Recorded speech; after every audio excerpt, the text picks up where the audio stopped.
की प्रक्रिया को जारी रखते हुए आगे बढ़ते हैं। और अभी जो हम लोगों ने एक दोपहर में सेशन किया, उसके बाद ये सेशन हम लोग कर रहे हैं। देखिए, आज हम लोग सिर्फ ट्रेडिंग प्रोसेस को समझेंगे, ठीक है। ट्रेडिंग प्रोसेस कि आपको अपनी ट्रेड्स इंट्राडे में कैसे प्लान करनी होती हैं, और एक सेटअप कि आप कब एंट्री करते हैं, कब एग्जिट करते हैं, कब प्रॉपर ट्रेड प्लान होता है और कब आपको वेट करना है, ठीक है। तो देखिए, आपको बहुत चीज़ों का ध्यान रखना होता है, जिसमें सबसे मस्ट पता है क्या होता है। सबसे पहला पार्ट होता है प्रीवियस डे हाई और प्रीवियस डे क्लोज। जो इन दो चीज़ों पर नज़र रखेगा उसके लिए ट्रेडिंग बहुत आसान हो जाएगी। समझिए, आप जब तक, देखिए मैं जो ये सीरीज चला रहा हूँ ना, इसको बहुत लोगों के साथ शेयर कीजिए। देखिए, मैं तभी इसको कंटिन्यू रख पाऊंगा जब सभी लोगों को आप दिखाएंगे, समझाएंगे कि इस तरीके से प्राइजेक्शन वर्क कर रहा है ना। एप्रिसिएशन मिलेगा तो मैं भी उससे मोटिवेट रहूंगा। ये आपके लिए बिल्कुल मुफ्त है, कोई इसका पैसा नहीं लगता आप लोगों से, ठीक है। समझिए, प्रीवियस डे हाई और प्रीवियस डे लो को अगर आप एक बार समझ लें और उसको साइकोलॉजिकल कंडीशन से मार्क कर लें तो वो आपके लिए बहुत बेनिफिशियल है। कैसे? प्रीवियस डे हाई क्या है? प्रीवियस डे हाई वो है कि कल बाजार में जितने बायर्स एक्टिव रहे होंगे, जो एक्यूमुलेशन कर रहे होंगे खरीदारी, उनकी खरीदारी के इम्पैक्ट से जब वो बायर सेलर से फाइट कर रहा था, उस समय जो वो हाई लगा पाए, जहां तक प्राइस को ले जा पाए, वो है प्रीवियस डे हाई। तो कल जब बाजार में बायर्स एक्टिव थे, जो बायर्स कल एक्टिव थे, उन्होंने जब अपनी पूरी क्षमता से खरीदारी की हो गई सेलर्स के अगेंस्ट में, तो जहां तक वो प्राइस को ले जा पाए थे, जहां तक वो सक्षम हुए, वो लेवल है प्रीवियस डे हाई। इसी तरीके से बायर के अगेंस्ट में सेलर जहां तक प्राइस को ला पाए थे, वो लेवल है प्रीवियस डे लो। ये हाई है और ये लो है। अच्छा, एक बात बताइए, मार्केट में क्या होता है जब मैं आपसे ये बोलता हूं कि आपको पिछले 5 दिन, 10 दिन, 20 दिन का डेटा नहीं देखना है, आपको लास्ट 3 ट्रेडिंग सेशन देखने हैं। मेरी एक एक लाइन को नोट डाउन किया कीजिए, ठीक है। मैं चीज़ें जो आपको सिखा रहा हूं वो बहुत प्रॉफिटेबिलिटी की तरफ आपको ले जाएंगी। बस आपको नोट डाउन करना है और जैसे मैं बता रहा हूं वैसे ही प्रैक्टिस करना है, ठीक है। एक बात बताइए, कल जो बायर सेलर बाजार में एक्टिव था, मोस्ट प्रोबेबिलिटी वही है कि आज भी वही खरीदार और बिकवाल होंगे। नए कुछ ऐड ऑन होंगे, लेकिन ऐसा नहीं है कि कल अगर 10 खरीदार और बिकवाल बायर्स और सेलर बाजार में एक्टिव थे तो उनमें से एक भी आज नहीं है। लगभग 7 से 8 तो यही बायर सेलर होंगे जो आज एक्टिव होंगे, और 1, 2 या 3 बायर सेलर्स नए होंगे। इंस्टीट्यूशनल बायर सेलर की बात कर रहा हूं मैं, जो इस बाजार को चलाते हैं, डिमांड डोमिनेशन पोजीशन में होते हैं, ऊपर ले जाते हैं, नीचे ले आते हैं, जिनके पास इतना पैसा है, कमांड करते हैं जो मार्केट को, ठीक है। तो देखिए, प्रीवियस डे हाई को आपको मार्क करना है। मैंने क्या कहा? Previous day high. ये वो स्तर है जिसके ऊपर कल बाजार गया ही नहीं। प्रीवियस डे लो को मार्क करना है। ये वो स्तर है जिसके नीचे कल बाजार नहीं गया।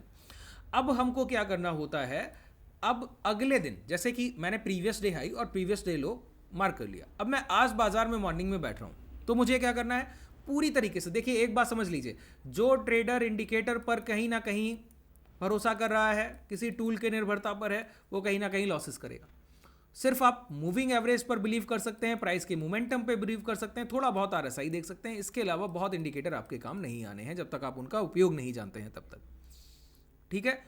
एक प्राइजेशन का परफेक्ट सेटअप बायर और सेलर का डिमांड और सप्लाई और उनकी बाइंग पोजीशन का लास्ट प्राइस और सेलिंग पोजीशन का लास्ट प्राइस ही दे सकता है। जैसे यहां पर आप देखिए कि जब कल प्राइस में बायर्स बाई कर रहे तो सेलर इस प्राइस के ऊपर बाजार को नहीं जाने दिए, और बायर यहीं तक प्राइस को ले जा पाए, इसके बाद सेलर उसको ऊपर नहीं बढ़ने दिए। इसी तरीके जब सेलर सेल कर रहे थे तो बायर्स प्राइस को इस लेवल के नीचे नहीं गिरने दिया गया बायर्स के द्वारा। तो ये बायर्स जोन है कल का, और ये सेलर्स जोन है। अब एक बात बताइए, कल मैंने ये चीज देख ली कि बायर और सेलर इस रेंज में फाइट कर रहे थे, तो और ये सेलर जोन है, यहां पर सेलर्स प्राइस को नहीं हाई निकलने दे रहे हैं, और ये बायर जोन है, प्राइस इसके लो नहीं निकलने दे रहे हैं। अब देखिए, आज के सेशन में जब मैं बैठूंगा तो मेरा माइंड क्या होगा? इतने कल के मैक्सिमम, अगर कल 10 बायर एक्टिव था, बायर सेलर मिलाकर कल टोटल 10 इंस्टीट्यूशंस एक्टिव थे, उनमें से 7-8 इंस्टीट्यूशन आज भी एक्टिव होंगे। 2-3 इंस्टीट्यूशन जो नए जुड़े, इनका इंपैक्ट हमको ट्रैक करना है। ये जो नए खरीदार या बिकवाल आए हैं, ये कैसे हैं, ये हमको बताएंगे। अगर ये बायर हैं, अगर ये खरीदने के मंशा से आए हैं, तो ये क्या करेंगे? कल जहां से सेलर प्राइस को रोक रहा था उसको काटने की कोशिश करेंगे। अगर ये बायर सेलर हैं, बायर नहीं है, सेलर बड़े, तो ये क्या करेंगे? कल के बायर को किसी तरीके से ब्रेक करने की कोशिश करेंगे इनके इंपैक्ट से, और बाकी बायर सेलर वही है, ठीक है। अब हमको क्या मार्क कर लिया? Previous day high, previous day लो। इससे पता लगा कि एक अच्छा मोमेंटम जो मिलेगा तो प्रीवियस डे हाई या प्रीवियस डे लो निकलने के बाद मिलेगा। दूसरी बात, अब मॉर्निंग में बहुत ट्रेडर बहुत तरीके से, पूरी तरीके से अफेक्टेड होता है कि मॉर्निंग में बाजार खुलते ही ट्रेड करना है, नहीं, वेट करना है। सबसे पहले ये देखना है, कई लोग पूछते हैं कि बाजार में मॉर्निंग में ट्रेड करना चाहिए या इवनिंग में करना चाहिए, सेकंड हाफ में या फर्स्ट हाफ में। मैं बोलता हूँ प्राइस का मोमेंटम बताएगा, तय करेगा क्या करना है। अब एक बात बताइए, प्राइस का कल का हाई है ये लेवल, देख पा रहे हैं 47,500, लो क्या है 47,200, ठीक है। तो 300 पॉइंट का एक ये रेंज है हमारे पास। अब इससे आगे बढ़िए, कल की क्लोजिंग क्या है, क्लोजिंग सबसे महत्वपूर्ण है। कल की क्लोजिंग है नियर अबाउट 47,400, मतलब कल की क्लोजिंग के ऊपर अगर बाजार खुले और वहां पर रुक जाए तो ये पॉजिटिव ओपनिंग कही जाएगी। प्राइस अगर कल की ओपनिंग क्लोजिंग के नीचे खुले और वहां रुक जाए तो ये नेगेटिव ओपनिंग कही जाएगी। इसी के साथ प्राइस का ओपनिंग पर बिहेवियर, प्राइस काल्मनेस के साथ खुला है, मतलब धीमा भाव खुलता है। धीमा भाव खुलने का मतलब है जैसे कि आज का प्राइस। अब आपने सारी चीज़ों को देख लिया, मैं सिर्फ मार्किंग करूंगा हाई और लो की, ठीक है, बाकी चीज़ें चार्ट पर नहीं रखी जाती, समझिए। अब आज की अगर आप ओपनिंग को देखें तो आपको पता लगेगा कि मार्केट की क्लोजिंग से नीचे गैप डाउन के साथ ओपनिंग हुई, ठीक है, ओपनिंग हुई। तो सेलर एग्रेसिव हो सकते हैं। अगर सेलर इतने एग्रेसिव हैं कि कल के खरीदारों को किसी तरीके से काट दें, जहां से कल आखिरी खरीदारी हुई उसको किसी तरीके से ब्रेक कर दीजिए, तो मैं यहां पर शॉर्ट्स की पोजीशन जरूर लूंगा, तय है। लेकिन क्या होता है, बाजार पहली कैंडल में ऊपर जाने की कोशिश करता है, नीचे जाने की कोशिश करता है और बीच में क्लोज कर देता है, मतलब कल के बायर सेलर अभी भी फाइट कर रहे हैं। तो हमको क्या रखना है, काल्मनेस, धैर्य रखना है। किस लिए, कि अभी हमारे पास कोई डायरेक्शनल ट्रेड नहीं है। जब डायरेक्शनल ट्रेड नहीं होती है तब प्रॉफिट्स कैसे होते हैं सर, हैजिंग से। हैजिंग वो जो आप क्लास में सीखते हैं, ठीक है। क्लास में हम लोग ये सीखते हैं कि बाजार कुछ भी मोमेंटम ना करे, एक रेंज में रहे तो भी हम प्रॉफिट निकालें, मोमेंटम करे तो भी प्रॉफिट निकालें, डाउन साइड मोमेंटम करे तो भी प्रॉफिट निकालें। हर हाल में प्रॉफिटेबल होने की जो प्रक्रिया है उसको हैज कहते हैं। अगर आप हैज सीखना चाहते हैं तो नीचे डिस्क्रिप्शन में आपके पास कॉन्टैक्ट डिटेल है, टेलीग्राम चैनल का लिंक है, डेली की पोजीशंस को ट्रैक कीजिए टेलीग्राम से जुड़कर, और जो हमारे ट्रेडर्स ट्रेड करते हैं उनके रिजल्ट्स देखिए, उसके बाद ज्वाइन कर लीजिए, ठीक है। डायरेक्ट ज्वाइन करना चाहते हैं, अगर आपको ये सेशन पसंद आता है तो डायरेक्ट ज्वाइन कर सकते हैं। तो कल की ओपन और हाई मार्क करने के बाद हमको क्या समझ में आया, प्राइस में मोमेंटम कब होंगे, जब डे हाई या डे लो ब्रेक होंगे। कल की क्लोजिंग के नीचे मार्केट ओपन हुआ है तो ये एक नेगेटिव स्ट्रक्चर है, लेकिन पहली कैंडल बता रही है कि नेगेटिव स्ट्रक्चर सिर्फ ओपनिंग पर बना है, प्राइस खुला नीचे है, लेकिन फाइट की शुरुआत दोबारा इक्वल बैलेंस पर हुई है, क्योंकि पहली कैंडल का अपर विक और लोअर विक दोनों बड़े हैं। अब हमको क्या करना है, देखिए प्राइस धीरे धीरे महीन होता है। जब भी मैं क्लासेस में, जब आप आएंगे क्लासेस में, मैं सिखाता हूं कि प्राइस को महीन होने को कैसे समझते हैं। यहां पर समझिए, पहले हम लोगों ने बड़ी रेंज देखी, अब इंट्राडे में बाजार खुल गया, अब इस पर निर्भर रहेंगे। तो देखिए प्राइस की ओपनिंग कैसी है, नेगेटिव। पहली कैंडल कैसी बनी है, न्यूट्रल, अपर विक और लोअर विक बराबर साइज के हैं। तो अब हमारे लिए पहली कैंडल का हाई लो और जरूरी हो जाता है। तो कैंडल ने क्या किया, पहली कैंडल दूसरी कैंडल में पहली कैंडल के हाई ब्रेक कर दिए, मतलब प्राइस की ओपनिंग नेगेटिव है। कल का स्ट्रक्चर कंसोलिडेशन का था और आज ओपनिंग नेगेटिव होने के बाद प्राइस पहली कैंडल के हाई ब्रेक कर रहा है, मतलब प्राइस पॉजिटिव हो सकता है। देख रहे हैं, एक रिजल्ट पर पहुंच रहे हैं। आप लोग क्या करते हैं, चलती हुई ट्रेड्स को एग्जीक्यूट करते हैं। चलता हुआ प्राइस खरीद रहे हैं, गिरता हुआ प्राइस खरीद रहे हैं पहले के प्राइस एक्शन से। अब ये मोमेंटम वो ले पाएगा जिसने ये स्ट्रक्चर को पहले से बहुत अच्छे से साइकोलॉजिकल लेवल पर, प्राइस एक्शन के लेवल पर समझ लिया। जिसने ये स्ट्रक्चर नहीं देखा, बिल्डअप होते हुए प्राइस को नहीं देखा, वो कैसे प्राइस को समझे, ठीक है। बात को समझिए, ये उसी तरीके से है जैसे रोहित शर्मा अगर बैटिंग कर रहा है या फिर विराट कोहली बैटिंग कर रहा है, तो वो लोग पहले इनिंग को बिल्डअप करते हैं, single double single double single double, और जब टाइम आता है, जब बिल्कुल पूरी तरीके से सेट होते हैं, तब वो अपने शॉट्स लगाते हैं, जब कई सारी बॉल्स प्ले कर लेते हैं। इसी तरीके से मार्केट को सेटल होने दीजिए, मॉर्निंग में मार्केट ओपन हो, उसको देखिए कि क्या चल रहा है, ठीक है। अब हमारा माइंडसेट देखिए, पहले का माइंडसेट क्या था कि प्राइस हाई लो के बाद मोमेंटम करेगा। ओपन हुआ तो प्रीवियस डे हाई लो के अंदर ओपन हुआ, तो हम अभी इंटरेस्टेड नहीं है पहली कैंडल के बाद। दूसरी कैंडल में पहली कैंडल के हाई ब्रेक हो गए तो बायर्स नेगेटिव ओपनिंग के बाद प्राइस को पॉजिटिव कर सकते हैं। तो हम बायर्स की तरफ वेटेज बढ़ाते जा रहे हैं। कब तक बढ़ाएंगे, जब प्रीवियस डे की क्लोजिंग निकल जाएगी। जैसे ही प्रीवियस डे की क्लोजिंग निकलेगी, हम वहीं पर मोमेंटम को देखेंगे। अब देखिए, प्रीवियस डे क्लोजिंग तक प्राइस क्या हो रहा है, स्ट्रक्चर मोमेंटम के साथ कंसोलिडेशन और लो ब्रेक नहीं कर रहा है। देखिए, लो को शिफ्ट कर रहा है और हाई को ऊपर शिफ्ट कर रहा है, लो को ऊपर शिफ्ट कर रहा है और प्राइस हाई को ऊपर शिफ्ट कर रहा है। ऐसा प्राइस क्या है, एक स्ट्रॉन्ग स्ट्रक्चर दिखा रहा है कि ये हायर हाइस का फॉर्मेशन बना रहा है। प्राइस कल एक कंसोलिडेशन रेंज बनाता है, हाई लो मार्क कर लीजिए, नीचे खुलता है और फिर वो हायर हाइस की तरफ बढ़ रहा है। तो जैसे ही प्रीवियस डे की क्लोजिंग निकलेगी, प्राइस और स्ट्रांग होगा। वहां पर बायर्स इंतजार कर रहे हैं। समझिए, मैं इस स्ट्रक्चर को देख रहा हूं, आप इस स्ट्रक्चर को देख रहे हैं, और कई सारे अच्छे ट्रेडर्स मौके की तलाश में हैं, किसी तरीके से कल के बाइंग प्राइस के ऊपर भाव आ जाए। और प्राइस जैसे ही बाइंग प्राइस के ऊपर आएगा तो वहां पर बायर्स बहुत ज़्यादा इंटरेस्टेड होंगे, खरीदने वाले। मैं वहां पर खरीदारी करूंगा, मेरे जैसे जो और ट्रेडर हैं, मैं जो क्लासेस में सीखते हैं वो बाइंग करेंगे, और जो ट्रेडर्स हैं जो अच्छे प्राइस को समझते हैं वो वहां पर बाइंग करेंगे। तो ऐसे मिल मिलकर एक कारवा बनता है, बहुत सारे ऑर्डर्स एक जगह पर एग्जीक्यूट होते हैं।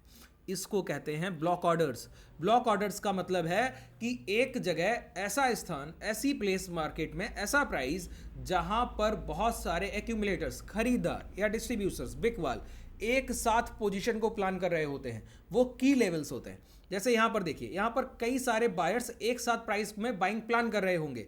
तो प्राइस जैसे ही इस स्ट्रक्चर को देखिए, अब इस स्ट्रक्चर के पास प्राइस पहुंच रहा है, पहुंचने के बाद एक करेक्शन, दूसरा करेक्शन, तीसरी बार प्राइस और यहीं पर शार्प हुआ, अब ये हाई ब्रेक हुए, मोमेंटम मिल गया, सिंपल। अब किसी को लगता है कि नहीं, मैं क्लोजिंग से सेटिस्फाइड नहीं हूं, आप हाई ब्रेक होने के बाद, मैंने कहा हाई ब्रेक होने पर मोमेंटम होगा, हाई ब्रेक हो तब एंट्री कीजिए। अच्छा, आपने हाई ब्रेक होने पर भी एंट्री नहीं कर पाया, प्राइस रिटेस्ट करने आता है, तब एंट्री कीजिए। सिंपल, प्राइस को रखिए, रिटेस्ट पर आपको पैसा मिलेगा। अच्छा, क्लोजिंग जब निकला है तो देखिए मोमेंटम किस तरीके से प्राइस करता है। ठीक है, स्ट्रक्चर बन रहा था हायर हाइस, हायर हाइस का प्राइस क्या है, प्राइस 10 से 11 हुआ, फिर 11 से गिरा तो 10 को ब्रेक नहीं किया, 11.50 हो गया, फिर 11.50 से गिरा तो इस लो को ब्रेक नहीं किया, 12 हो गया। तो ये हायर हाइस का फॉर्मेशन, मतलब खरीदार खरीदते हुए प्राइस को आगे बढ़ा रहे हैं। कल का स्ट्रक्चर कंसोलिडेशन था, बायर सेलर का फाइट चल रहा था। आज प्राइस ओपन हुआ और बायर प्राइस को ऊपर ले जाने की कोशिश कर रहे हैं। कोशिश करने में वो खरीदारी कर रहे होंगे, जाहिर सी बात है पैसा लग रहा होगा करके सेलर से फाइट करते हुए।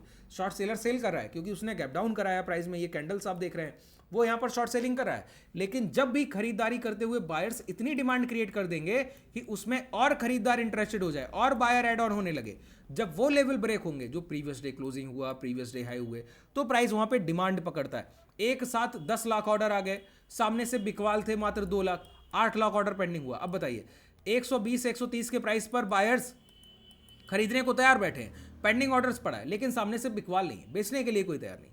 तो क्या होगा, प्राइस अचानक से 120 से 140 जाएगा, 150 जाएगा। ये प्रीमियम हाइक होता है, बहुत तेजी से प्राइस बढ़ते हैं यहाँ पर प्रीमियम्स जो आप ऑप्शंस बाई करते हैं उनके। ये सिंपल प्रोसेस है प्राइस एक्शन को देखने का। ठीक है, सिर्फ आप पिछले 3 दिन के प्राइस एक्शन को अगर देखेंगे तो आपका directional trade, intraday positions, positional trades, swing trades बहुत अच्छे होंगे। इसमें किसी भी इंडिकेटर का आपको यूज नहीं करना है, सिर्फ प्राइस एक्शन पे पूरी तरीके से निर्भर रहना है। ठीक है, ये प्राइजेक्शन इंडिकेटर है सर। प्राइजेक्शन एक ऐसा इंडिकेटर है जो कभी आपको गलत साइन नहीं देगा, और जहां से मोमेंटम की सबसे खास बात यही है कि जहां से मोमेंटम की शुरुआत होगी वहीं पर मोमेंटम देता है। जैसे आपने सोचा कि प्राइस प्रीवियस डे क्लोजिंग के बाद यहां पर देखिए एक करेक्शन लिया, दूसरा करेक्शन लिया। मैं आपको बताता हूं, कोई भी रेजिस्टेंस है पहली बार में ब्रेकआउट कैसे हो सकता है, जब यहां पर कंसोलिडेशन हो जाए और प्राइस यहीं पर रुका रह जाए।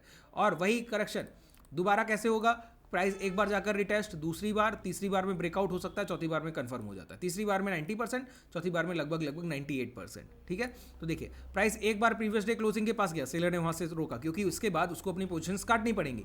दोबारा यहां पहुंचा सेलर, फिर वहां पर प्राइस को रोकने की कोशिश कर रहा है। अब सेलर समझ गया वो अपनी पोजीशंस को नहीं रोक पाएगा, तो अब वो यहां पर अपने स्टॉप लॉस। अब बताइए, आप सेल की पोजीशन में है, आपने 47,100 का कॉल ऑप्शन सेल किया एग्जाम्पल के तौर पर, या 48,000 का कॉल ऑप्शन सेल किया। अब आपको लग रहा है इसमें रिस्क है, जब इसमें रिस्क है तो आप क्या करेंगे, स्क्वायर ऑफ करेंगे। तो सेल की पोजीशन को स्क्वायर ऑफ करने के लिए क्या करना होता है, बाई करना होता है। सोचिए, यहां पर सेलर्स अपनी पोजीशन से एग्जिट कर रहे हैं और बायर्स यहां पर एक्यूमुलेट कर रहा है। सोचिए कितनी हाई डिमांड हुई होगी। इतनी हाई डिमांड का इंपैक्ट है, अगले 10 मिनट में 47,400 का प्राइस 47,720 के हाई लगा कर आ गया।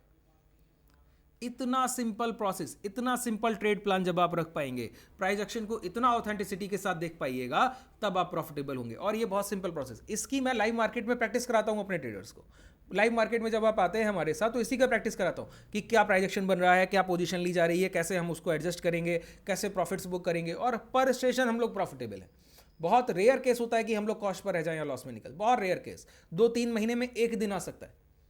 ठीक है, इस तरीके से अपनी ट्रेड्स को प्लान कीजिए, ट्रेड करना सीखिए। अगर आप हमारी चीज़ों से जुड़ पाते हैं, आप हमसे, हमारी लैंग्वेज से कनेक्टिविटी फील करते हैं, और आपको लगता है ये चीज़ें जो आप सीख रहे हैं ऑथेंटिक हैं, तो आप हमसे जुड़ सकते हैं, क्लासेस में आ सकते हैं। डिस्क्रिप्शन में आपके पास कॉन्टैक्ट डिटेल है, टेलीग्राम का लिंक है। शुभ रात्रि, धन्यवाद।